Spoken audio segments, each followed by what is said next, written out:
Good. Bob, thanks for being a part of Leadership Club. I appreciate the chance to interview you, talk leadership, where, as we've already discussed, our goal today is to add value to leaders, whether they're hourly employees to C-suite executives. And so I'm excited to have our conversation, but I'd like to share a little bit of who Bob Pizzini is with those that'll be watching. Bob Pizzini, Robert, is the managing partner and chief executive officer of iFly Virginia Beach Indoor Skydiving. In 2018, iFly Virginia Beach was awarded the Chamber of Commerce Small Business of the Year. Bob retired from the U.S. Navy in 2010 after 26 years of service as a diver, master explosive ordnance disposal, EOD technician, and EOD officer. While on active duty, Robert completed multiple deployments in support of various operations throughout the world. In 2009, he completed a combat tour with the Combined Joint Special Operations Task Force, Arabian Peninsula, Balad, Iraq. His personal decorations include the Bronze Star. Mr. Pizzini received his Bachelor of Science in Liberal Arts from New York Regents College, graduated from Troy State University with a Master of Science degree, International Relations, National Security Concentration. He is also a graduate of Air Command and Staff College and was an adjunct professor with American Military University School of Homeland Security from 2007 to 2010. Robert is a Master EOD Technician, Master Naval Parachutist, Master Training Specialist, Mixed Gas Deep Sea Diving Officer, United States Parachute Association Accelerated Freefall Instructor, and Six Sigma Green Belt. Robert maintains various professional affiliations, including membership in the International Association of Bomb Technicians and Investigators, the Virginia Beach Chamber of Commerce Executive Board of Directors, and the Virginia Beach Hotel Association Legislative Affairs Committee. Robert chairs the Navy Special Operations Foundation Advisory Board and coaches youth, hockey, and baseball. Bob, thank you again for being here. As I read that, I heard this, just a few weeks ago, and it's quite impressive. And so a question, when you hear that, what stands out to you that you would be most proud of out of your bio? That's an interesting question. Let me start by saying thanks for having me on your show, Bob. And I love talking to you and talking leadership and talking business in general. And I think what stands out in that bio is somebody who has a lot of energy and somebody who probably to a fault has a problem saying no to things, but also somebody who, if I see something that can be done and I feel it's in my capacity to do it, I just feel inclined to get things done. And really, who we are today is a collection of our memories. And I've had a lot of fond ones, and obviously some not so fond that don't go on your bio. Sure. But without a doubt, I've had the great opportunity to learn a lot throughout my life, for which I'm very appreciative. And so somebody who's learned a lot throughout his life, I guess, is kind of the summary of what stands out. Yeah, you packed a lot in. I love the way it ends with hockey and baseball. I have learned more from hockey, learning how to coach the kids and learning all the principles of hockey and bringing it together in a way that's enjoyable but educational. It's a very physical game as well. And I leave my hockey coaches' seminars feeling better equipped to run my business and other aspects of my life. Interesting. So let's talk about iFly for a moment, Bob. Take us from the moment iFly hit your heart and you just thought we can do this to last year. Is it last year or this year? Winning the Small Business of the Year for the city, which is incredible. And you did so in a very short time frame. Yeah, so I got back from my Iraqi deployment in 2009, January of 2009. And at this point, I'm 24, 25 years in the Navy. And I was assigned to the Air Operations Department at an advanced training unit.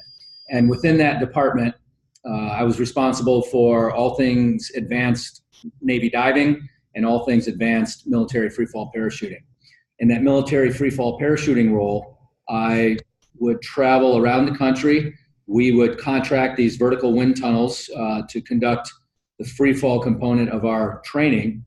And while we were at these different venues, we would see the full business model of what this NASA technology brings to those who use it. And that's mom, dad, and the kids flying as a family. That is the 18-year-olds on a date. That is military training, obviously, which is what we did. Professional skydivers conducting training, birthday parties, bachelor parties, corporate events. We saw the full business model play out. Mm-hmm. We would always come back to Virginia Beach and ask the question, why isn't there a facility like this in Virginia Beach, which is where the preponderance of our forces are and where we have tourism and where we have great population density. So in 2009, I kind of got serious about the question. I called the manufacturer of the equipment. They basically said, there's a lot of interest in Virginia Beach, get in line. And fair enough, I got in line. They called me back about 3 months later and they said, hey, are you still interested? And I said, well, where am I in that line? And they said, well, nobody's written us a check yet. So, you know, if you can write us a check, you're at the front of the line. Mm-hmm. And that kind of motivated me. And although I had done a lot of things throughout my military career, which I would say are large in scope as a member of all the various teams I was on over the years, truly running a business and developing a business and building a business was not something I had done. So I had a lot of learning to do. Anyway, I put myself through that learning process, and I was able to convert that ultimately into what is now a very successful activity here in Virginia Beach. Yeah. So two questions, Bob. When you say we, we're asking why isn't there one in Virginia Beach? Who is we? So the teams that I was assigned to, or that we would train, basically I had this training cadre in my department. And so in the military. Yeah. So the we was, when I was in the military, it was this group of people who were training to the same mission that I was training to, or that I was providing the training for. Mm-hmm. So basically a bunch of military dudes on their way back to Virginia Beach, either on an airplane or in a truck. Okay. So when you said then, okay, I have this idea, I've not owned a business, or I need to get ready. What did that look like for you?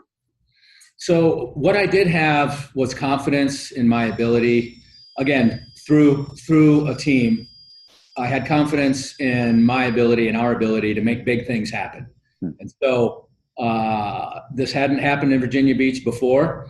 It was clear to me that it was going to happen. There was no doubt that this would happen in Virginia Beach one day.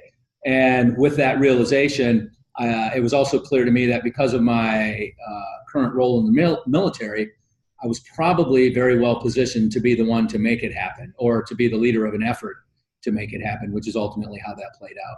Mm-hmm.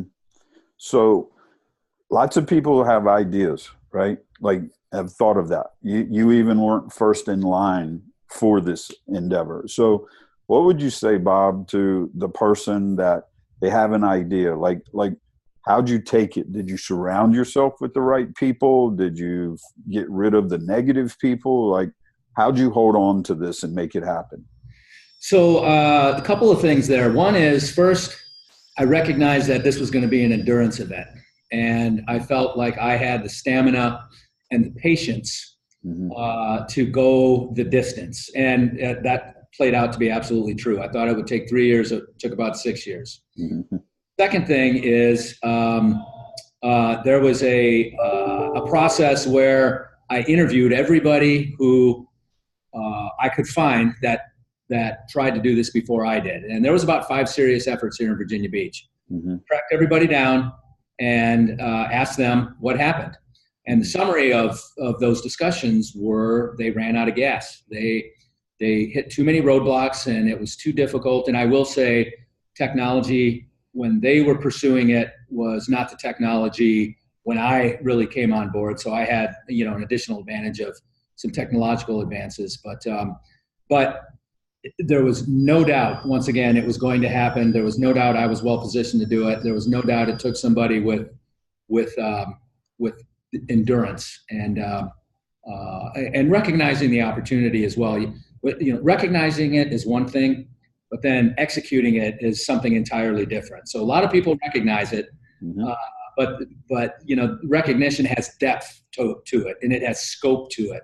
And I was able to recognize it with that depth and that scope, and then I was able to endure through attracting an investor and ultimately a bank and ultimately starting construction. Yeah, incredible. So this year, Bob, you take it from that idea to winning Small Business of the Year, which you probably know. How many businesses were in competition? Are we talking about hundreds or thousands? And then that quickly, you're the Small Business of the Year. How did that happen?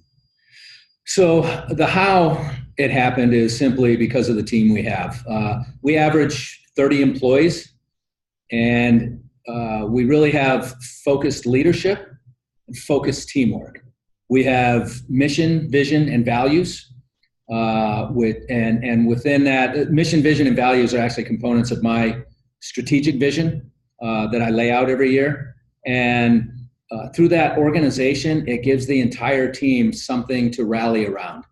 It's not a checklist, but it's a clearly defined vision, and it gives the team purpose, and it gives them direction. Mm-hmm. And my leadership team, I've got 5 managers. I empower the managers, and I'm really an advisor to them. I'm an aid to them. I'm a resource provider to them. Mm-hmm. But I empower the managers, and then I expect them to exercise the leadership that I've given them. Right. Okay.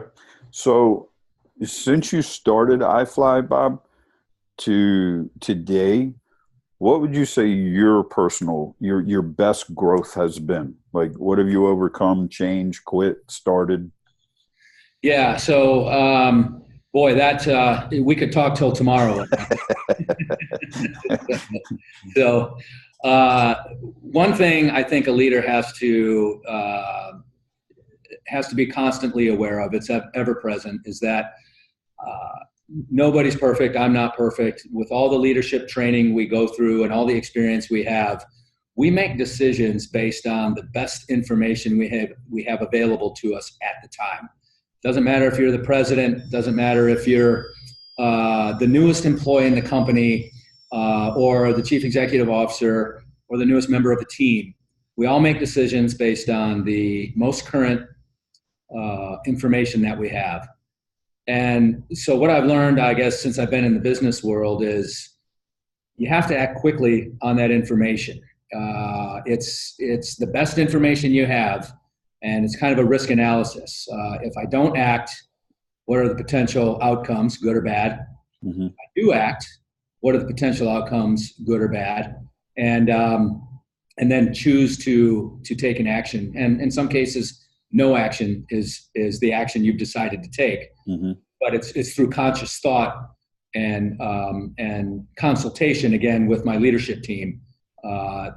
They're closer to the front line, and they are the most trusted advisors I can have. So what I've learned is identify when it's time to make a decision, gather the information from people you trust and whatever sources are available to you, make that decision.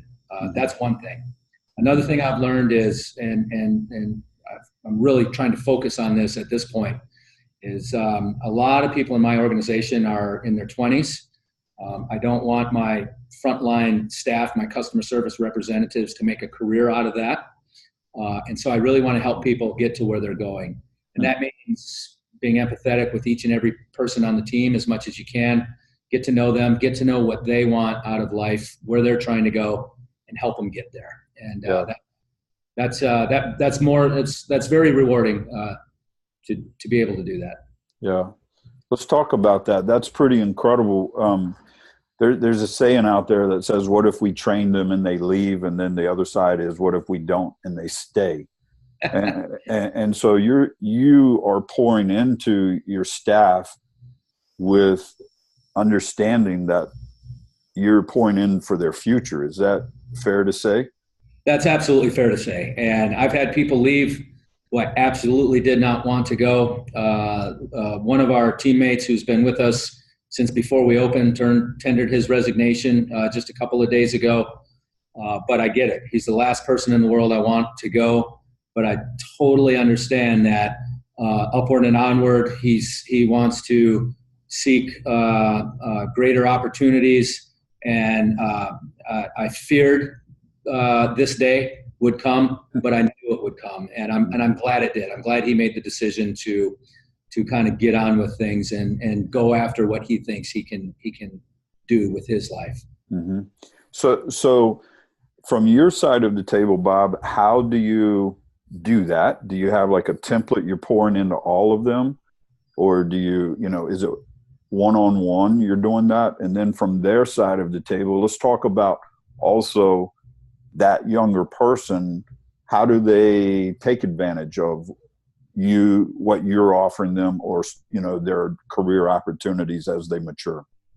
Yeah. So from my side of the table, first and foremost, obviously, I'm operating a business, and my primary concern is that they are prepared every day to be the best person they can be in my organization and deliver the best product to our customers possible, provide the best possible customer experience that we can. And so to enable that, I have two things that I provide for my staff, and it's been part of my adult life and my entire professional career. And those two things are quite simply exercise and education. I call it E2. It's fitness and lifelong learning. It's not terribly complex, but when we show up to work, when I show up to work, from my side of the table, when I show up to work and I have to make decisions, some of them complex or difficult decisions, I have to be mentally fit. Mm-hmm. In order to be mentally fit, I have to be physically fit. That means well rested, well hydrated, proper nutrition, and I have to pay attention to my physical body to be the best person I can be and make the best decisions I can make. And the same applies to really anybody. And there's books written about it. I'm not researching the topic. I've lived it for my life, and I know it works, and I've seen it in other people, and I know it works. So I enable fitness and I enable education in my team. I have a modest library in our conference room. We have a modest fitness station in the building, and then there's a beautiful state-of-the-art gym right next door to us that all my staff members have available to them at no charge. Wow. City of Virginia Beach has beautiful rec centers. I provide a annual rec center pass to anybody who wants it. But I know that somebody who's physically fit has greater mental capacity. They're better team members. They feel better about themselves and their team. And so that's really the best thing I can do to help them in this organization and beyond. Mm-hmm.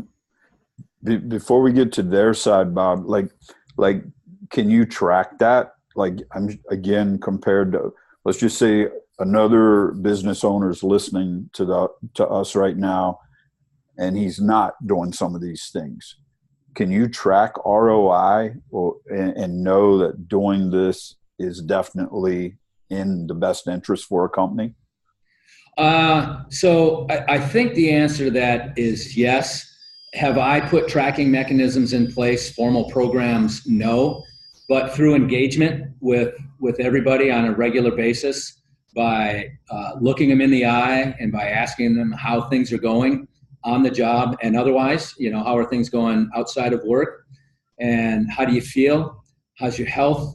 We have these little health discussions all the time about new exercise or some new food or something that contributes to a healthy lifestyle. So, and the measurement is their level of engagement. Oh, I had a great workout yesterday, or what I'm seeing, here's a measure that's pretty tangible. 2 or 3 team members who didn't otherwise hang out with each other will now start working out together. Mm-hmm. Or in my sales and marketing department, there's 3 young ladies that work in there, and down the hall is another young lady, and they're all in the one office making a bunch of noise, and I walk by to see what the hell's going on, and they're in there doing planks. They're timing it. Yeah, right on. Yeah. So that's a very tangible measure, in my opinion. They're excited about it. They're doing it. And ultimately, they're gaining the benefit of what they're doing. Yeah. So you're seeing it even show up in teamwork as well. Yeah, absolutely. And in the case of a couple people in particular who have been here for a long time, I've had a couple people sign up for a half marathon who otherwise probably never would have thought of that. Wow. I was at the finish line when they crossed, and couldn't have been prouder of their entire journey, from signing up for the thing to training to getting it done. And again, I see healthier, happier people overall. And then the team concept, as you mentioned. Yeah. Yeah, that's awesome.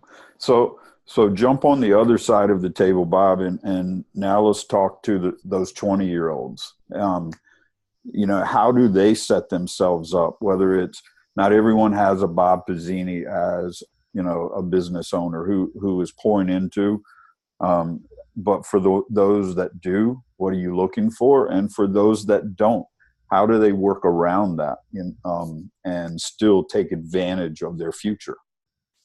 Sure. So, and again, within this organization and within the framework of my strategic vision are the core values that I've selected for this organization. I have 3 very simple core values: loyalty, integrity, and professionalism. We can call it LIP, so to help people remember that. Mm-hmm. But every new staff member that comes in checks in with everybody on the management team, and I really want them to get to know everybody and what everybody does here. So in very short order, everybody's on a first name basis and they understand each other's roles and responsibilities. After about a week or two, then their final stop is with me, and we have a welcome aboard discussion, and I try to get to know about them. How did they hear about us? Where are they coming from? What are their hobbies? What's their interest in fitness and education? And I discuss the importance of that within this facility. But I go into depth on the core values: loyalty, integrity, and professionalism. And what I say is, whether you're in this organization or another organization, or your social group, your peer group, wherever you find yourself, if you find a decision kind of tough to make, like, should I do this or should I not do this? If the decision's not clear, gauge it against loyalty to yourself and your organization. Gauge it against integrity to yourself primarily. Mm-hmm. Never jeopardize your integrity. Mm-hmm. And gauge it against professionalism. If I do what I'm being asked to do, am I being professional? If I don't do what I'm being asked to do, am I being professional? Mm-hmm. And so, and again, I apply this to myself. If I find a situation or a decision not clear, I gauge it against those 3 things: loyalty, integrity, and professionalism. If the answer still isn't clear, then it's time for me to go get some help from my peer group, and help provide clarity. And so we make the right decision. Now, do we always make the right decision? No, we don't. And so part of my discussion with the group is, if your intent was well placed, and if you considered loyalty, integrity, and professionalism, and you just made the wrong decision, mm-hmm. It's easy to get beyond that. It's easy for your teammates to lift you up and get you past that. When those things aren't intact, it's much more difficult to get beyond it, and it's difficult for your teammates to get behind you. Not that they won't, but it's a little more difficult. So gauge everything against loyalty, integrity, professionalism. If the answer's not crystal clear, go get some outside counsel. Yeah, that's the first time I've ever heard you flesh that out. I love that. So as a question, like that application, that grid, you're not just speaking professionally, you're speaking in life. Is that correct? Oh, there's no doubt. This applies way beyond the organization. This applies to situations you encounter on a daily basis, and simple situations in the traffic lane. The person throws their blinker on. Are you going to let them in or not? Right. I'm not. So, it depends. Am I in a hurry? Where am I going? What's going on? But, it's kind of that concept of taking the high road, Right. even when you've got the right of way, sometimes you just take the high road and yield it. Yield it to whatever else is going on. And but that concept applies. It applies to my kids on the ice. Hockey is a physical rumble tumble game, and the refs don't always make the right call, and we know that. And we don't get stuck on that. We maintain our loyalty, our integrity, our professionalism, or our sportsmanship, as we call it in hockey, and we get on with the game. The ref made a crappy call. Everybody saw it. Nobody disputes he made a crappy call. It's done. Let's go. Let's get on with it. Mm-hmm. Yeah, it's good. So shifting gears a little bit, Bob, where would you say you were first exposed to great leadership? Your first memory of that? I'll have to say, as a young man before I even joined the Navy, I had some coaches, I think, in my youth that I remember as very good coaches. As a kid, you don't understand the complexity of it, but as an adult now and as a coach myself, I certainly understand what those coaches were dealing with and how they dealt with it, and did a very good job in most cases. I also remember some of those coaches who didn't do a very good job. Right. Yeah, I'm sure we all do. Yep. But I think through athletics as a child is really where is the first time I saw it, even though I didn't recognize it at the time. Mm-hmm. And then, I enlisted in the Navy at the age of 18. So early in my career, Navy dive school, 1985. I was really where I wanted to be as a student, as a young sailor who had this dream of being a Navy diver for many, many years. And just in that training process, I saw very tough leadership. I experienced leaders that would not let you quit, no matter how much you wanted to. And through a variety of leadership tools, they would bring out the potential in people and make you want it and make you get it done. So early in my career through Navy diving, or what is called Navy Special Operations, is where I saw it. Probably 3 or 4 years later, I was assigned to a unit, and there was one individual, Billy K-Bar, his name's Bill Kelbar, but we call him K-Bar. Mm-hmm. This guy was a very dynamic leader, and I always thought to myself, I want to be like him. That's who I want to be like. And so he was very influential early on. And then later on in my career, as I gained rank and became a leader myself and one of those senior people, I looked at others as mentors. And one individual in particular who, after he got out, he started his own business, asked me to be part of that company. And I was for a long time. And he was a leader and a mentor in uniform, and he's a leader and mentor today outside of uniform. Mm-hmm. So for K-Bar, when you saw him, like what stood out? Like what was the ability that was so strong in him? His communication was very clear. His directions were brief yet clear, and he was present. He's not the tallest guy in the world, but he had a presence about him to let you know that we were all going to get this done together, and there was no other outcome other than we will get this done together. Mm-hmm. It's interesting you reach back to like your youth. Like I had a teacher in Votech in high school that, to your point, I didn't realize how much he had influenced my life. And I had probably been married, 10, 12 years. And they actually had an article in the paper about him. And I looked him up and called him. He lived at the beach. And of course, he remembered Bob, a very different version of Bob. Yeah. And so when I called him to thank him for the impact he had on my life, he literally said, let me make sure I'm talking to the right guy. But you look back sometimes and realize that people had an impact. And I think like you are probably modeling that as a leader in iFly, with these younger people as well as the executive team you have around yourself. So it's incredible. Yeah, for sure. And let me just add one thing to that. As I talk about core values, loyalty, integrity, and professionalism, I expect that from everybody in the building, but they also, and I tell them that, I say, you expect that from me. Right. If you see me doing something that you think is questionable, ask. Just say, hey, what is that I'm seeing here right now? Mm-hmm. And we lift each other up and we help each other out, and we have to call each other out if necessary. We talked before, Bob. I'll get the words wrong, but how you look at personality versus skill set. Like I know I'm messing it up a little bit, but attitude goes a long way. Yeah. So personality. Performance and behavior. There you go. And those are two metrics. Most organizations do annual performance reviews or quarterly or semi-annual or something along those lines.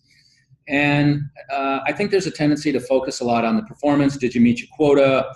Are you, all these work metrics and measures. But then there's the behavior side. Do you show up on time? Do you show up well rested, energized, hydrated? Is your nutrition good? Are you prepared to make some tough decisions, physically and mentally? And so that goes to the behavior side of people's daily habits and daily performance. Mm-hmm. So performance, ideally you have a high level of performance and a high or optimal level of behavior. But that's not always the case. So getting back to some of the tough decision making, what do you do when somebody has a high level of performance and a less than optimal level of behavior? Mm-hmm. And I can tell you from this, maybe gets to one of your previous questions, from my experience in this organization, if behavior is less than optimal, that needs immediate attention. It has to be addressed, and it cannot be prolonged within the organization, because that really becomes a poison. It becomes a distraction for others in the organization. And the sooner you deal with it, the better it is for everybody. Mm-hmm. So high performance and low behavior. Some people might say, hey, they're making their quotas. They're doing great for the company bottom line. But I would say in just about all cases, there's a train wreck waiting to happen, mm-hmm. regardless of how good that performance is. Mm-hmm. Now, let's tip the scales the other way. Somebody has less than stellar performance, but they model ideal behavior. It's been my experience that, behavior really is a moral and ethical, it's their moral and ethical character is what it boils down to. And less than stellar behavior is a lot easier. Less than stellar performance. Mm-hmm. It's a lot easier to deal with when their behavior and their moral and ethical standard is above board, or especially if it's very high. There's a person who's willing to learn. There's a person who in hockey is willing to be coached. You and I have discussed that before with your son wrestling, willing to be coached. And so that higher level of behavior, I'll take that over. If I had to choose between one or the other, I'll take the behavior over the performance, because we can train to the performance, I think, much easier than we can correct that behavior. Yeah, that's an incredible thing for, I think, a lot of people to hear, because it's not unusual for people with less than stellar behaviors to sometimes default to, but I have good performance. And you're essentially saying that the behavior is always going to trump the other, that you'd rather have that and work with the other than vice versa.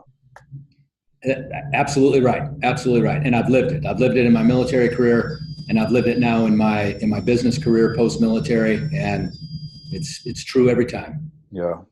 Yeah. Just to piggyback off that 1 second, like, with me working with corporations, it's not been 100%, but I've been in numerous where there's that toxic person who has high performance, and I have recommended, getting rid of that person. And sometimes I'm contrary to what's going on and so forth.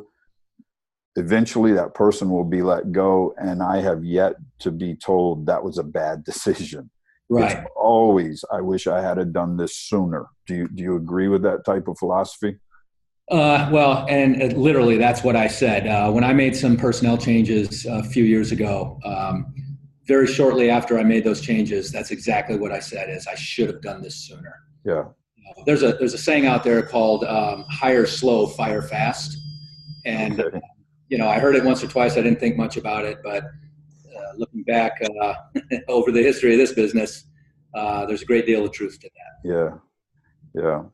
What would be some advice to those 20-year-olds, the younger workforce, Bob, whether they have vision or they just want to do a great job, like top of mind, what would you say to that person right now?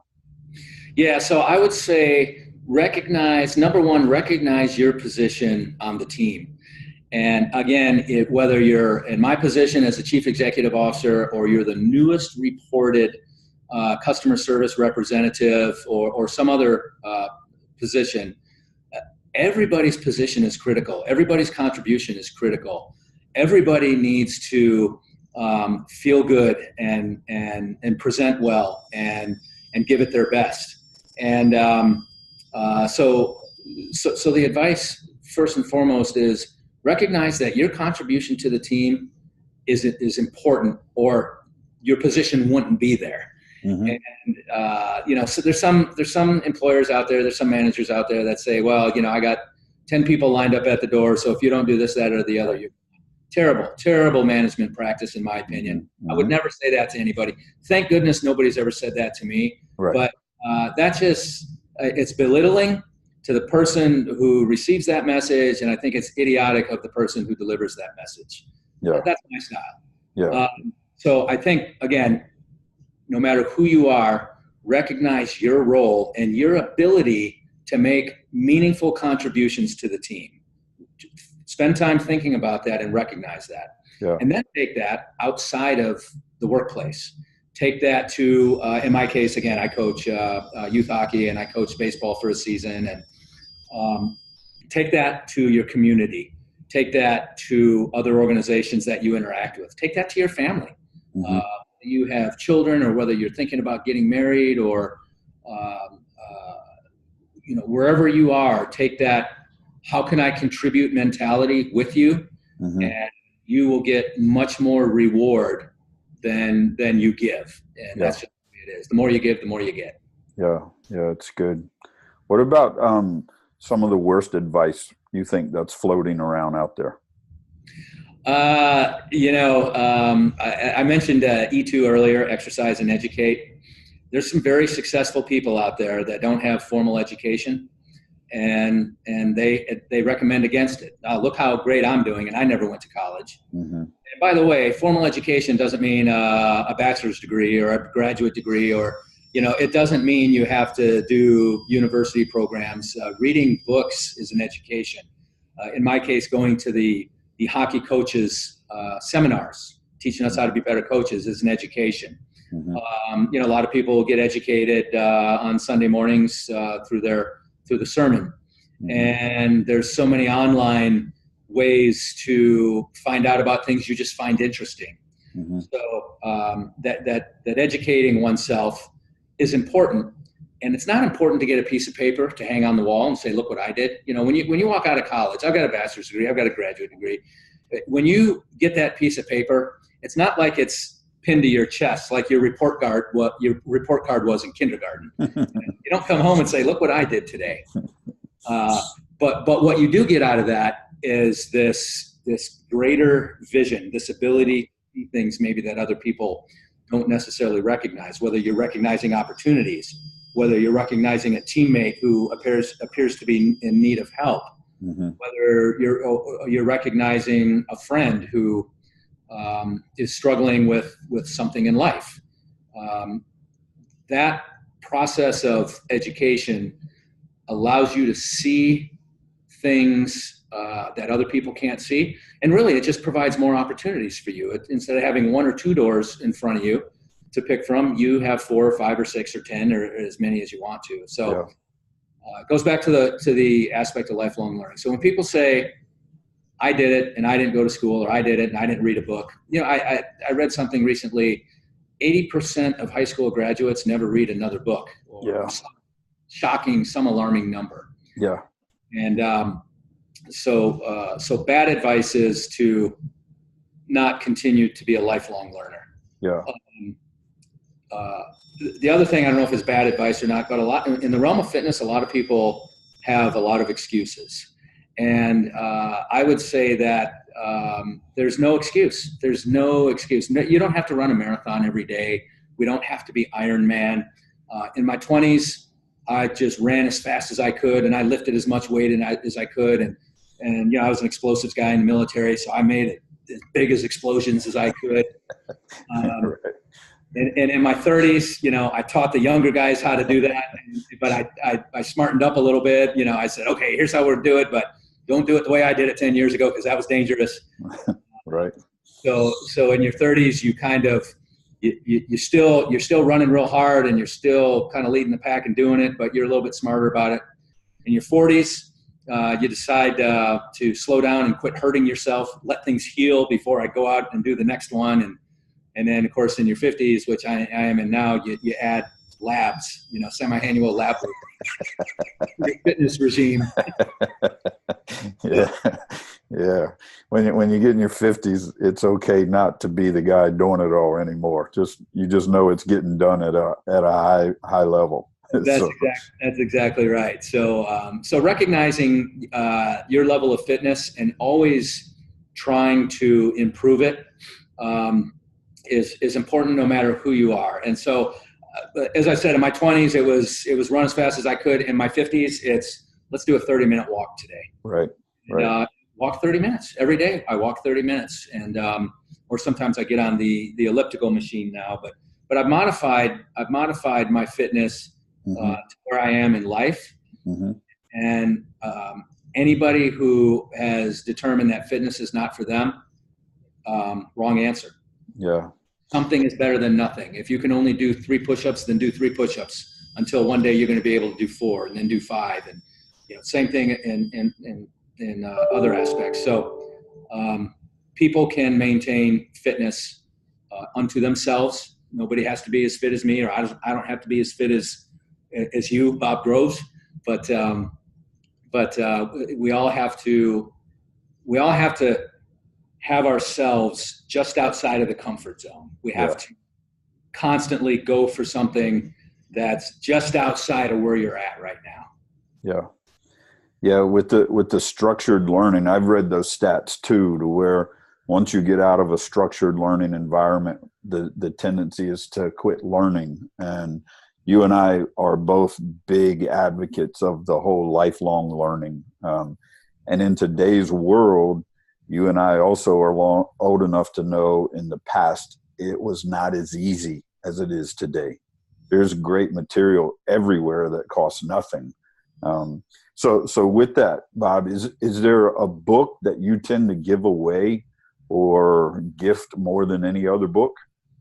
So when I have that discussion with all my newly reported people, I give them a book that actually, I don't know if you even knew this or not, but it's a book that you recommended a while back, and it's the 15 Invaluable Laws of Growth. Yep. And, I read it 3 or 4 years ago, but I reread it from time to time because that book and many other books, but in this case, we're talking about the 15 Invaluable Laws of Growth. Mm-hmm. This book tells me one thing where in this stage of my life, but a few years later, when some dynamics have changed, I reread those same pages, but interpret it differently. Mm-hmm. So it's a nice little guidebook, so to speak, as you go, I guess, as I said earlier, your 20s, your 30s, your 40s, I work here, now I work there. As you have these changes in your life, which everybody does, this book, The 15 Invaluable Laws of Growth, is a good little guidebook. Yeah. Business side of the house, there's a book that I read called, I always stumble over the name here because it's a long one, but it's Financial Intelligence for Entrepreneurs. Okay. And I read this book probably 2 years after opening my business. And, lo and behold, to all you business owners out there, this, and all you up and coming business owners, you're going to realize this if you haven't already. We spend a lot of time looking at spreadsheets and numbers and things that weren't part of the dream when you dreamed of opening the business. But, really knowing how to read your profit and loss statement, how to interpret it, your balance sheet, how to interpret those numbers. It's an assessment of the health of your company. You can really gauge the health of your company, and then you can forecast and make course corrections if you know how to read these documents. Mm-hmm. And so Financial Intelligence for Entrepreneurs, I found to be a book that really made me understand my business much better by interpreting the three key documents: your profit and loss statement, your balance sheet, and your cash flow statement. Mm-hmm. When you understood them better, did it change anything you did business-wise, Bob? Oh, absolutely. So I went to my banker and I said, "Hey, my interest rate is X. I want you to take about a point and a half off of that." And he's like, "What are you talking about? You know, business guy, you're 2-3 years into your business." Yeah. And I said, "Have you looked at my numbers?" He goes, "Yeah, you got great numbers." I go, "Yeah, any banker would want to get behind these numbers." And that was your leverage. Yeah, it gives you leverage. It gave me tremendous leverage. Yeah. So I was able to renegotiate my interest rate, which was, you know, I own and operate a multi-million-dollar business. We have large bank notes, and that took a significant amount off of our debt service. It was really a big deal. But I read that book. I understood the strength of my organization, and I was able to go have a negotiation with a very skilled banker. And, you know, I was able to enter that negotiation well-armed. And so that was one aspect of it. Another aspect of it is I'm negotiating another franchise in another location, and I'm dealing with other investors and other bankers. And when I expose them to the strength of this organization through those financial documents, they go, "Let's do it. Let's get this. You got something going on here. How quick can we get this done?" Yeah. So two examples. Yeah. The name of the book one more time, Bob? Financial. That was Financial Intelligence for Entrepreneurs. Okay.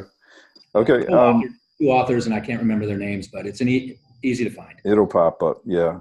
How about, does Bob Pizzini have any weird habits that make him Bob Pizzini? Yeah, Julie will tell you. You could talk to tomorrow. You want to Skype her in? Yeah. So the answer to that is definitely yes. You know, the exercise and education. Some people might consider that weird, or the fact that I discuss it, or you know, try and adhere to it on a daily basis. Somebody asked me one time what my favorite song was, and I said Ave Maria, and that was true then, and it's true now. And that song, performed by any artist, is excellent. And this person asked me why I like that song so much, and the summary is it calms me. I'm a pretty high energy guy, and I need to shut it down sometimes. And that particular song helps me shut it down. When I was in Iraq, it helped me. Again, you really got to wind down after some activity in the war zone, and that song really helped me wind it down. I will say this: Pavarotti is obviously probably one of the most famous singers to perform that. He did a version of it with Dolores O'Riordan, who is now deceased, but she was the lead singer for the Cranberries. And if you want to put your mind and body at peace, listen to that. Okay. So is that a daily listen for you, Bob? No, it's probably more of a monthly. Okay. It was a daily there for a while, but I think it's more of a monthly at this point. And where are you at when you decide we're playing Ave Maria? Are you like just tripping out, or what's going on? So usually it's when I'm by myself. So it might be at the end of the day when everybody's gone home and I can turn it up a little bit. It might be I ride my motorcycle. I got a really nice sound system on that.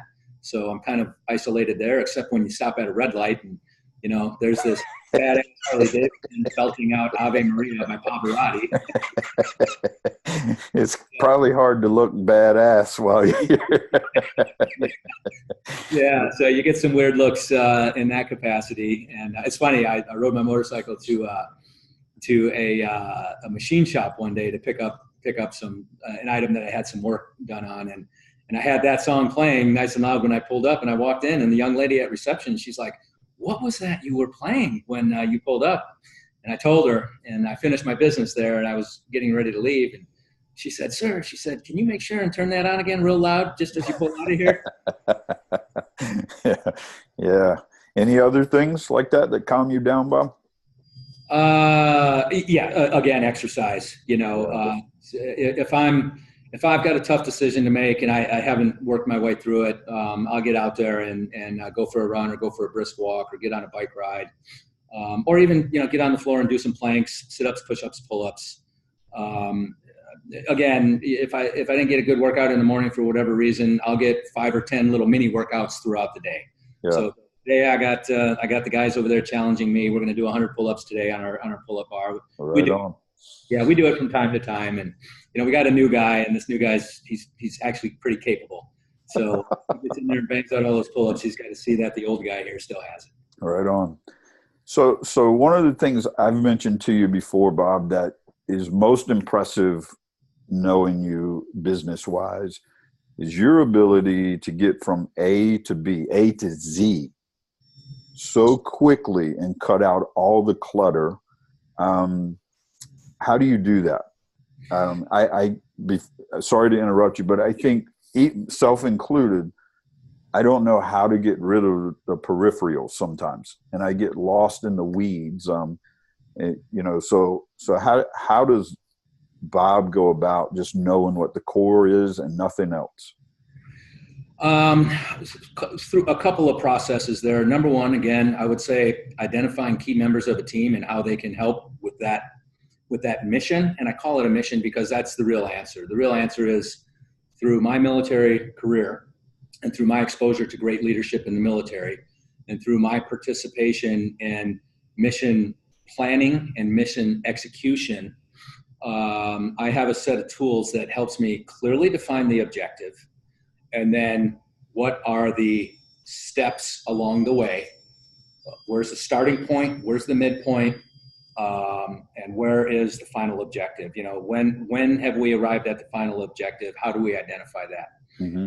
And it really comes down to mission planning, the planning process. So in the military, we call it MDMP, military decision-making process. I have just on my own kind of translated that into to the business decision-making process. So BDMP, business decision-making process. Mm-hmm. And within those process, you have a clearly defined desired end state. Mm-hmm. Take that hill, dive to 200 feet and disarm that mine. Mm-hmm. Or in business, we're going to generate this much revenue next year. Our projections are pro forma, right? And so how do we get from here to there? And then what are the risks? We identify the risks. So in military decision making, we identify the facts. What do we know to be true? Mm-hmm. We identify assumptions. What's out there that may or may not be true, but may be relative to getting from here to there. Mm-hmm. And facts, assumptions, and unknowns. We identify the unknowns. Remember Donald Rumsfeld. We know what we don't know, and then we don't know what we don't know. Mm-hmm. So we identify the unknowns as best we can. So facts, assumptions, unknowns, and chart your course from that point forward to achieve the desired end state. Mm-hmm. The other thing that's important to recognize is there will be deviations in that process.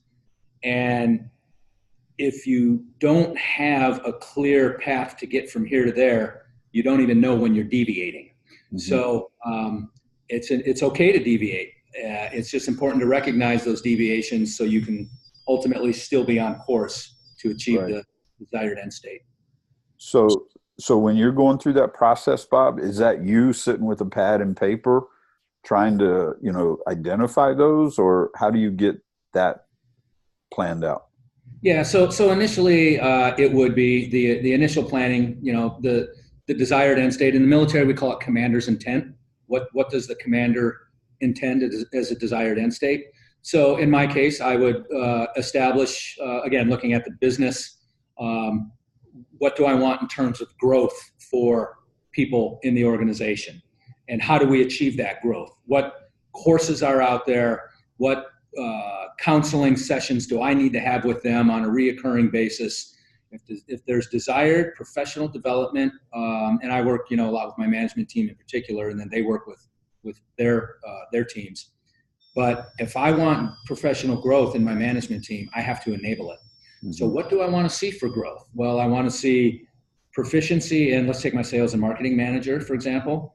I want her to be exposed to the latest and greatest methodology in sales and marketing and all the tools in the social media, right? So I have to enable that. So how do I enable that? Mm-hmm. But then she has her team, and she has to be a leader to her team. Mm-hmm. So how do I develop her as a leader as well? Mm-hmm. And within that, there's a desired end state. She's going to be a better leader in these following areas. And so how do we get there? So in an example of the areas, there's many characteristics of good leaders. There's many ways to define leaders. There's many definitions of leadership. But recognizing leadership opportunities is important for me as a leader. I've got to recognize the situation, recognize, some time at the water cooler, the drive-bys in the hallway, or a much more deliberative discussion or counseling session. Mm-hmm. But you've got to recognize those leadership opportunities and lead, take advantage of that. Mm-hmm. Within every leader, there's a time to lead and a time to follow. And you have to recognize that as well. Mm-hmm. I love leading my organization, but in the hockey world, I'm the assistant coach. Right. I get leadership in my building, and I'm happy to be the assistant coach and do the best job I can mm-hmm. to make him a great leader. Mm-hmm. And that's good. Yeah, so recognizing those types of things. So sales and marketing. My sales and marketing manager needs to meet her goals in terms of pro forma, in terms of projections. We got to hit the numbers. She's got to develop her subordinates, and then she needs development herself. Mm-hmm. So all that needs to be kind of mapped out on a long-range training plan. Yeah. And you have to put in the checkpoints from here to there. We use some of the outside resources available to us. Bob Rose is one of the resources we've used in the past. We use Dale Carnegie. I have a lot of military friends who are great leaders who are happy to assist and speak to my crew from time to time. And so it's recognizing all those resources and then laying those out. Hey, what's going to happen on what date, when, how many events are we going to have? And again, just to kind of lay that out a little bit, within my organization, my customer service team and my instructor team, once a month, they have a meeting unto themselves. The instructors get together and discuss items and make sure their skills are up to speed, and same thing with my customer service team. And then they get together as a group and go over some higher level things as a team. And then once a quarter, my management team and all of us, we call it an all hands, we all get together once a quarter, and I go over a range of things. I go over company business, I go over promotions and advancements, and I recognize those who are moving along. We recognize the new people on the team. If people are leaving, we wish them success in the future. So those quarterly get-togethers are part of the process, mm-hmm. really, to get to those numbers at the end of the year, to get to that desired end state. Mm-hmm. So it's mission planning. Yeah, I love it. What about, how do you know what to say no to, Bob? I'm sure you have lots of opportunities. Yeah, this is my fatal flaw. This is the problem that I have is I get big eyes, and a lot of people say chasing squirrels. That could be one way to look at it, but I there's so many things that I see so much potential in that I really over-involve myself in things. And so I have a problem saying no. Actually, I have to get better at that. Certainly when it comes to spending the dollars of this organization, that's where I apply my greatest scrutiny, and that's where you'll see probably more no's than anything else. Mm-hmm. Mm-hmm. Tons of things we can spend money on in terms of marketing, in terms of professional development, in terms of facility and infrastructure improvement, and the dollars are limited. So the no's will be more prevalent when there's dollar signs associated. Yeah. Other than that, I like to say yes when my teammates come up to me with ideas. Not all the ideas are good ideas, but the best ideas come from the front line. They come from the ground up. They come from the customer-facing members of this team. And so I want to hear all the ideas, and I have 3 criteria on these ideas. Will it increase the bottom line? Will it enhance the customer experience? And will it enhance the employee experience? If the answer is yes to all 3 of those, it's highly likely we're going to put that idea in motion. If the answer is yes to one of those 3 things, we're going to take a close look at it and see what we can do. So the yeses with the team are important, but it's not always a yes. And not every idea is a good idea, but the more they bring, the more likely you're going to have some winners there. Yeah. So I have one more question, Bob, and then if you want to share anything before we wrap up, like to the entrepreneur, the CEO, it's not unusual for success to breed isolation.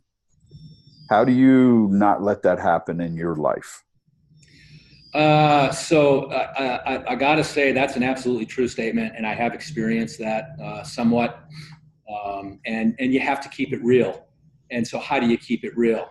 Have a peer group. I have in my organization, I have my right-hand man. I have my general manager, Jason. And I said earlier, we lift each other up. We lift each other up. We help each other out. We call each other out through our core values. And it's a give and receive. And Jason, my GM, has come up to me a couple times and said, "Hey, boss, what are you thinking? I don't think you're on the right track here." And not just Jason, my whole management team, anybody on my management team, I want them to tell me when they disagree, and I want them to help me, again, make the best decision I can make. So, and then it's have a peer group, not just other CEOs. Again, being in that organization of hockey coaches, there's a group of leaders who face other issues, who I enjoy being around, and I'm not the center of attention, but I can contribute to the greater good. And then, the other thing, Bob, I think for me, where I am in my life, the true answer to that is my 14-year-old kids, my son and my daughter, twins. I've got to be there for them. They've got to be proud of their dad. They have to enjoy being around their dad. And it's my job it's not just my job. I love it. I enjoy it. I have to make them good people, make them become very good people. And it's through what they see me do every single day that's going to have the greatest influence on them. And so that's keeping it real right there. Yeah, that's awesome. So for your executive staff, did you literally give them permission to play that role in your life, Bob? I didn't initially, and we had some pretty contentious things occur, and that's when they first came up to me and said, "Hey, boss, please don't take this the wrong way. We're looking out for you, but here's how this could be perceived, and that's not good for you." Yeah. And I was like, my God, thank you for me.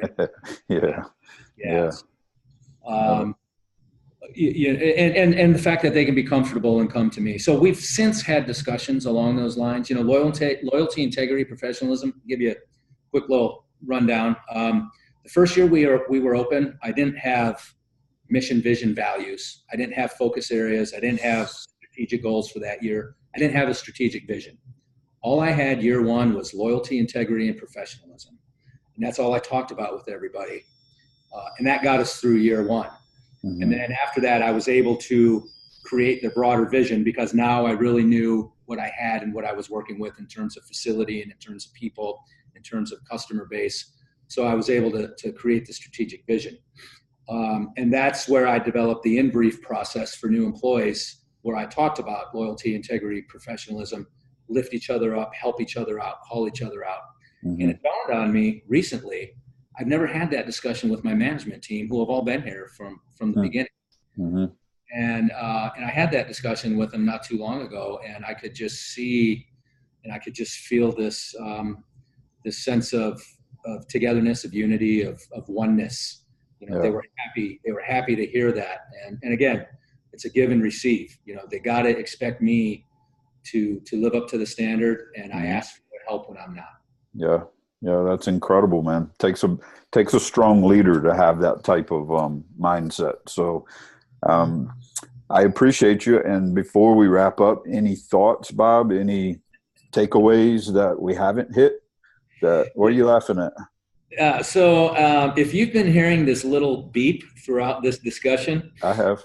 I wanted to address this earlier, but the conversation I didn't want to interrupt. So we have a little water refrigerator here in the conference room, and it has this door open alarm. Now the door is clearly closed. I can see it right over there, but the alarm is malfunctioning. All right. So for 20 minutes before we started this discussion, it didn't beep at all. Right. And I went and pulled a water out of there, and it's been beeping throughout the whole thing. So I just wanted to address that obvious thing that our viewers are going to hear. So, best laid plans of mice and men, right? It's all good. Yeah. No, that's it. I appreciate the discussion. I appreciate the friendship, and I appreciate these what I would call thought leader processes. Yeah. Well, I appreciate you, and the friendship is very special to me. So, and thanks for hanging out. All right, man.